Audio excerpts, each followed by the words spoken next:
এক ঝড়ঝাপটা রাতে রাকিব হঠাৎ ট্রেন মিস করল। বাধ্য হয়ে তাকে গ্রামের এক ফাঁকা রাস্তা ধরে হাঁটতে হলো।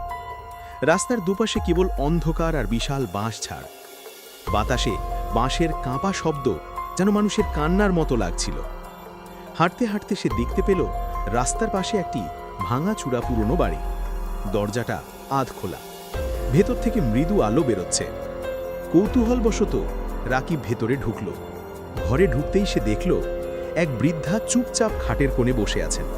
চোখ দুটি লালচে, ঠুটে অদ্ভুত এক হাসি।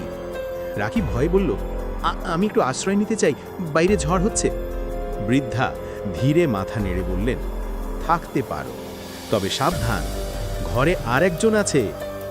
রাকিব চমকে উঠল, চারদিকে তাকালো, কিন্তু কাউকে দেখতে পেল না। হঠাৎ তার পায়ের কাছে একটা ছায়া নড়ল। ধীরে ধীরে সেই ছায়া মানুষের আকার নিল, কিন্তু মুখ নেই, চোখ নেই, শুধু ফাঁকা অন্ধকার। রাকিব দৌড়ে দরজার দিকে গেল, কিন্তু দরজা বন্ধ হয়ে গেছে। তখন বৃদ্ধা হাসতে হাসতে বললেন, এখন তুমি ওই ছায়ার সঙ্গী। মুহূর্তেরই আলো নিভে গেল, আর ভেতরে শুধু